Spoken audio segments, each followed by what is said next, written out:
On today's Locked On Texan podcast, Cody and I continue with our preview of training camp battles, looking at the quarterback position, Mills versus Stroud. But we will look at Stroud overcoming the struggles of the second quarterback taken in the NFL draft. You are Locked On Texans, your daily Houston Texans podcast, part of the Locked On Podcast Network, your team every day.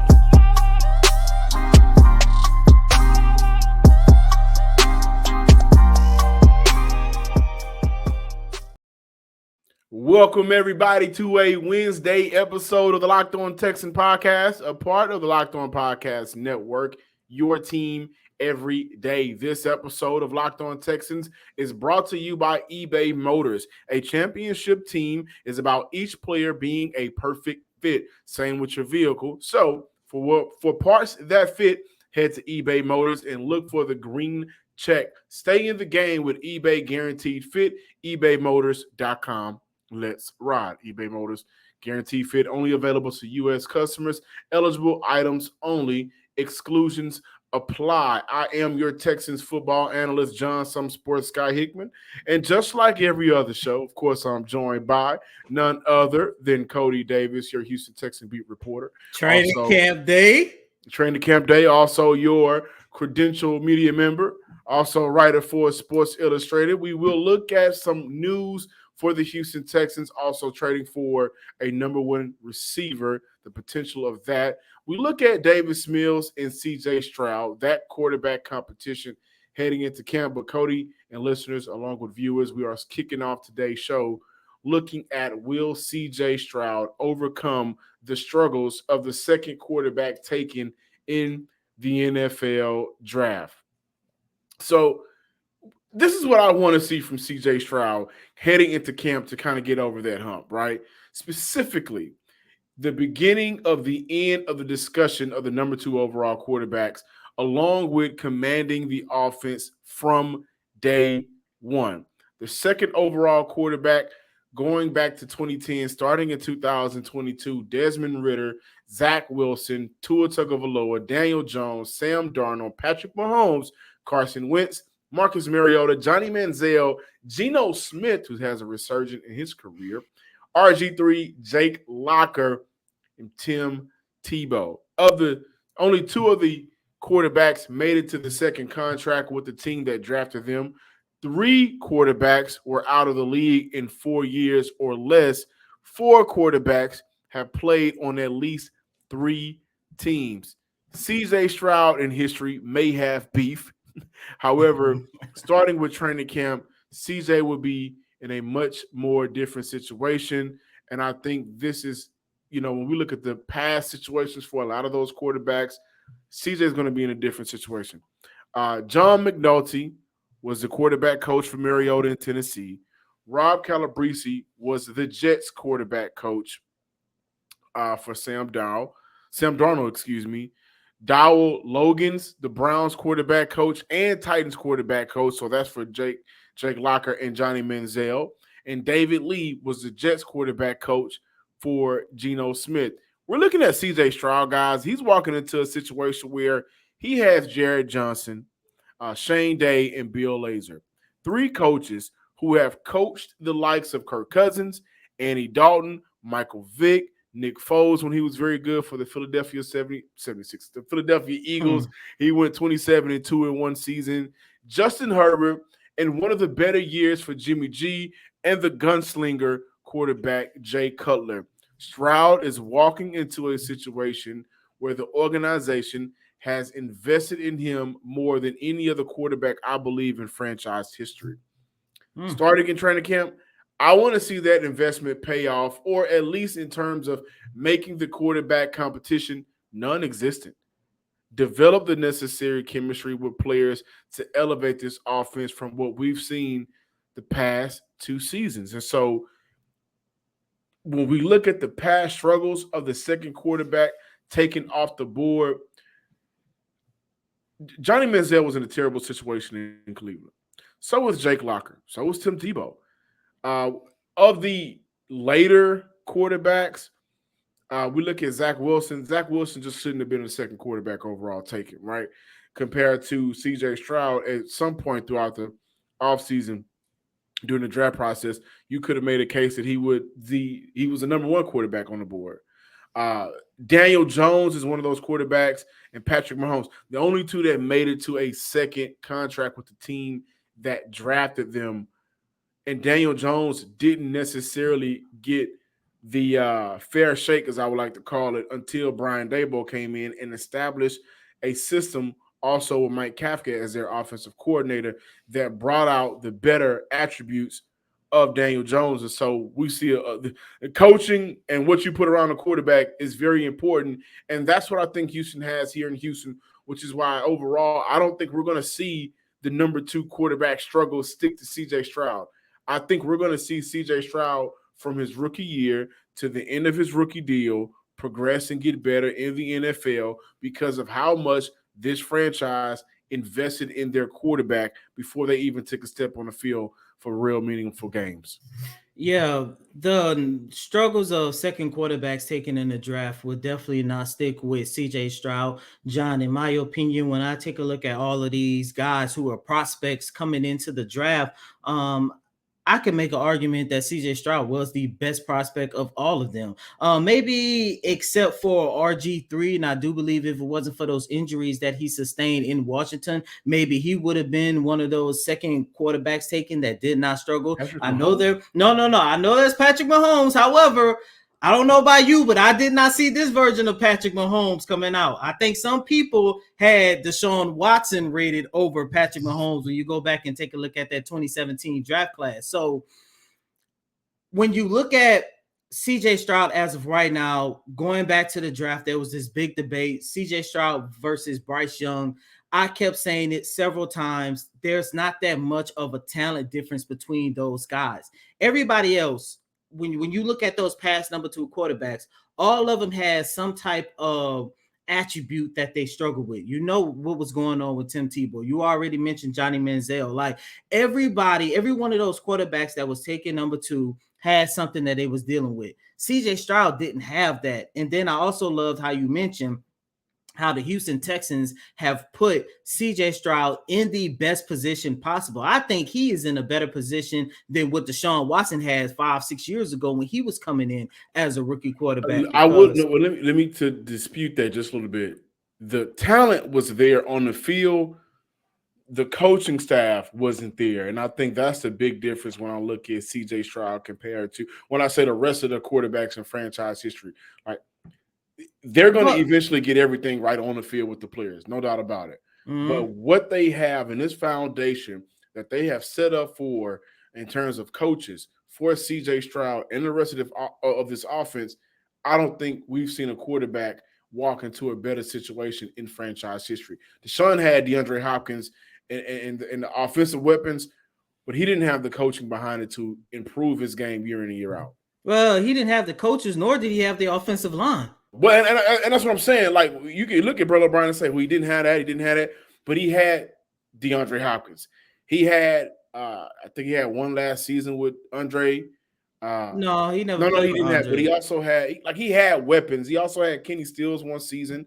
Will Fuller was there. But I'm talking about him coming in as a rookie alone. Like, yes, he had DeAndre Hopkins, but to me, like, Will Fuller was just going into his second season by the time Deshaun Watson got there. So we really didn't know what Will Fuller could bring. And that offensive line was terrible. When I compare that to what CJ Stroud is coming in, I think he is walking into the best situation possible for a rookie quarterback. And of course, the only other rookie quarterback we can compare it to is David Carr, and that was a expansion team. So you can't even count that. But to go back to what you were saying about him overcoming the struggles of a number two quarterback, it goes back to the same thing you and I talked about what I got over at Locked On Buckeyes, that CJ Stroud is still one of, if not the best prospect in terms of him, not only overcoming the struggles of a number two quarterback, but overcoming the struggles of an Ohio State quarterback. He got to overcome that first before we start comparing him to the rest of the quarterbacks who were taken number two in the draft. But talent-wise, as of right now, and when I say as of right now, I mean their draft projections and what they was looked at the time. I'm not talking about what Patrick Mahomes became 6-7 years down the line. I'm just looking at when you look at all of these prospects coming out of the draft, I think the only one who had a higher ceiling was RG3. And like I mentioned, I think he would have been phenomenal if he never got hurt. This episode is brought to you by BetterHelp. Sometimes in life we're faced with tough decisions and choices, and the path forward isn't always clear. Whether you're dealing with decisions around career, relationships, or anything else, therapy helps you stay connected with what you really want while navigating through life so you can move forward with confidence and excitement. Trusting yourself to make decisions that align with your values is like anything. The more you practice it, the easier it gets. If you're thinking of starting therapy, give BetterHelp a try. It's entirely online, designed to be convenient, flexible, and suitable to your schedule. Just fill out a brief questionnaire to get matched with a licensed therapist and switch therapists anytime for no additional charge. Let BetterHelp and therapy be your map every day. Visit betterhelp.com/lockedon today to get 10% off your first month. That's better, HELP help.com/lockedon. Welcome back in, ladies and gentlemen, to this Wednesday installment of Locked On Texans. And today is the day. The 2023 training camp for the Houston Texans kicks off today. So by the time some of you guys hear this, we will be on our way to the stadium, at the stadium, probably just not leaving the stadium. But the 2023 training camp kicks off today. And before moving on, I do want to give a birthday shout out to YouTube comment XX infamous XX321 over the last couple of days. Every time we mentioned training camp, he's kept saying that is his birthday. So happy birthday to him. Thank you for the love and the support that you have been showing this podcast over the last couple of weeks. We appreciate it. Happy birthday, my guy. But we have one more position left to discuss, John. And it goes back to probably the biggest yet the most unrealistic training camp battle as of right now. Quarterback, looking at Davis Mills versus CJ Stroud. Yes, everybody, we are expecting CJ Stroud to take the helm as this team's starting quarterback. However, going all the way back to the day that they drafted CJ Stroud, General Manager Nick Caserio said it. A couple weeks later, Coach DeMeco Ryans reiterated that there is no one, including at the quarterback position, who has a starting job. So I'm just going off based on what they said. And this is a battle that everybody is going to keep their eyes on. And John, when I look at the battle between Davis Mills and CJ Stroud, if this is a realistic battle between the two, and the Ryans and Caserio are literally comparing notes and judging on who's going to take the helm as this team's starting quarterback, I think it comes down to two things that both guys have to do in order to separate themselves in training camp. First and foremost, the efficiency. Which quarterback actually gives this offense the best opportunity to move the ball down the field and score some points? Over the last 2 seasons, matter of fact, ever since the loss of Deshaun Watson, the Houston Texans offense has ranked near the bottom of every single statistic. And they need to put some points on the board, and they need to move the ball down the field. And John, when I go back and compare my notes from OTAs and mandatory minicamp, both of those guys did a really good job pushing the ball down the field. However, CJ Stroud did have the upper hand over Davis Mills in terms of red zone struggles. And I know that's going to be a very important key for the Houston Texans in 2023, because this is a team in 2022 alone. They only scored in the red zone about 33 to 35% of the time. And of course, that ranked near the bottom of the league. And two, and most importantly, I do believe experience is going to go with this camp battle between both of those guys as well.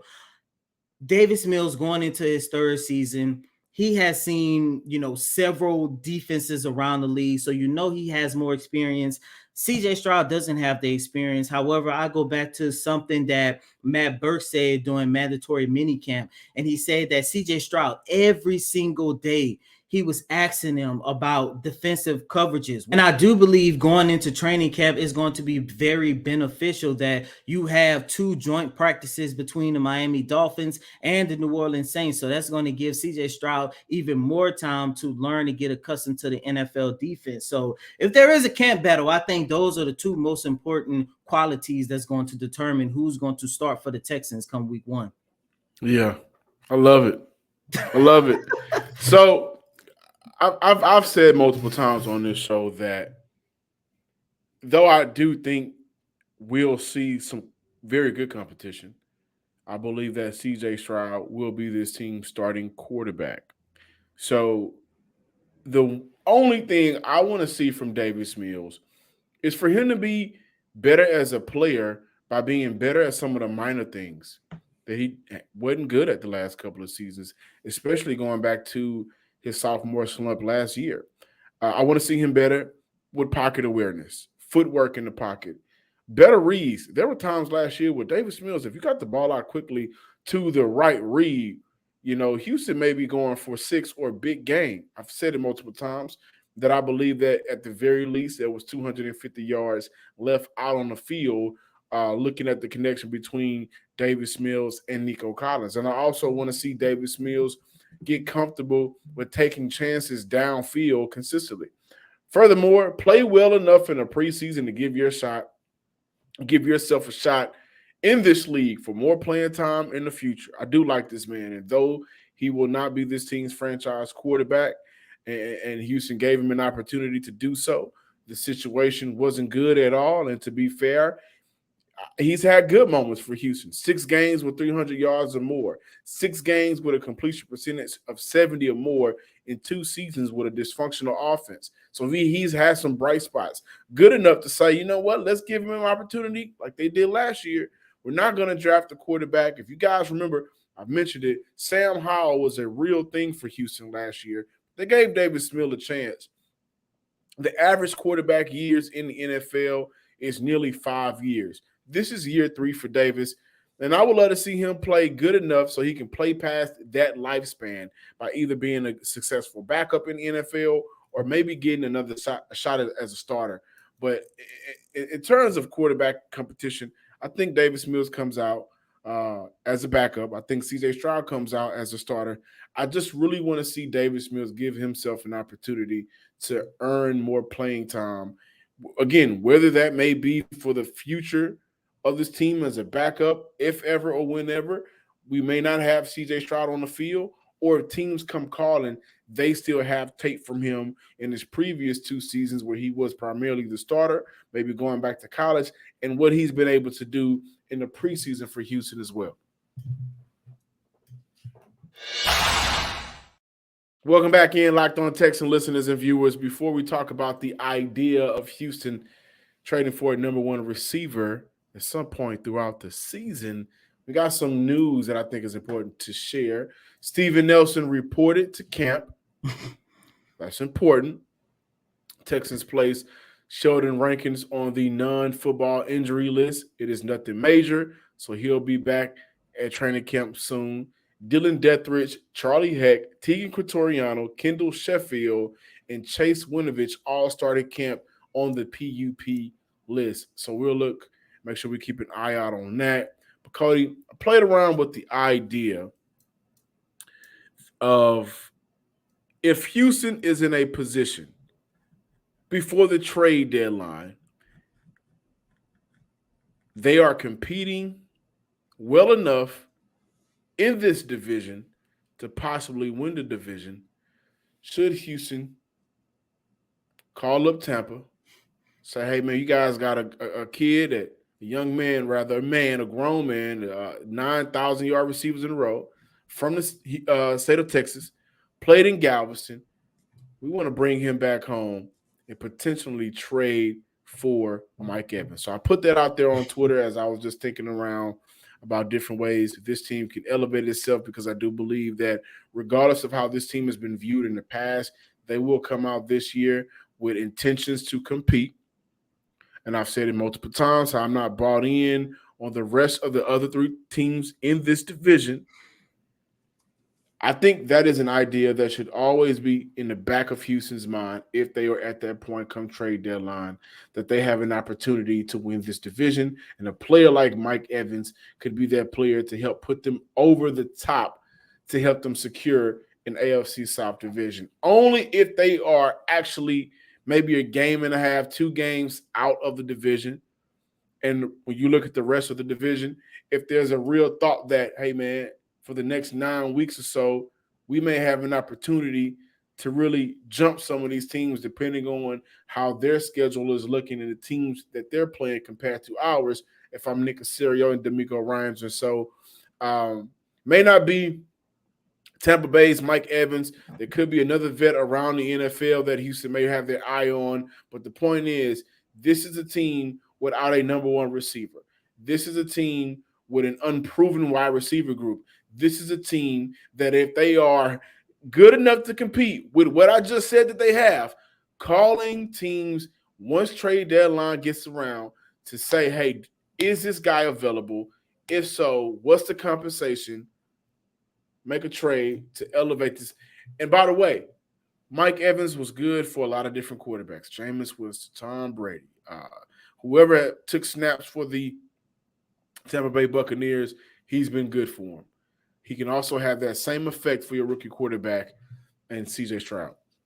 I could definitely see Mike Evans departing Tampa Bay by the trade deadline because first and foremost, I 100% believe that Tampa Bay is going to be sellers at the deadline because it's time for them to hit the reset button on their franchise and just start the rebuild. And John, I agree with you. Mike Evans would be this team's number one wide receiver.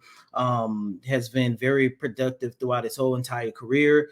However, why settle for Mike Evans when there's a guy in Buffalo who seems unhappy with his current situation? I mean, the asking price might be a little bit more, but I don't see that happening. I'm just saying, why settle with the thing with Mike Evans compared to Stephon Diggs is Mike Evans is in a situation where their team is on the decline, right? The Tampa Bay Buccaneers may be in a position where they may call up and say, hey, we want Drake May, or we want the guy everybody's calling young Pat Mahomes from USC, played for Oklahoma 2 seasons ago. I don't know why I can't think of his name, but the top 2 quarterbacks in the NFL draft next year, that's a position Tampa Bay seems like they're going to be in next year. The Buffalo Bills is still trending upwards in a sense. They're still one of the best teams in the AFC. They are, at least as of right now, the better team in the AFC East. They were a couple of plays away from making it to an AFC championship game. So I don't see them moving on from Stephon Diggs without an asking price that's absurd. I don't think the asking price for Mike Evans is going to be crazy. No, it's not. Right. And so I think that with Houston only having 1 first rounder next year, which is a first rounder that belongs to the Cleveland Browns, they're going to want to hold on to that one. I also think they're going to want to hold on to a second-round pick. If Stephon Diggs is doing Stephon Diggs things, I don't see the Buffalo Bills departing away from him without a second-rounder on the board, and he will go to a team that's also competing for a Super Bowl. Like when I look around the rest of the league, what receiver that was the number one receiver would make sense for Houston? I wonder, and he has a lot to prove this year. I wonder how the relationship would be with Michael Thomas in New Orleans. But I think that they're going to give themselves a real opportunity to win that division that's kind of weak, where Andy Dalton and David, not Andy Dalton, Derek Carr, who we know is going to need those weapons. So I don't see that happening for Houston.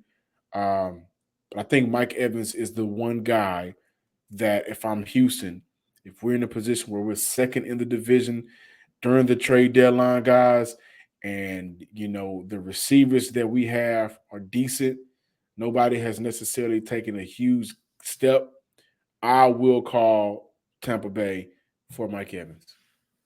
Thank you guys for checking out today's episode of the Locked On Texan podcast. Be sure to subscribe, like, and comment to the Locked On Texan podcast on YouTube. Also follow us on Twitter X at Locked On Texans. Give me a follow at John_Hickman12.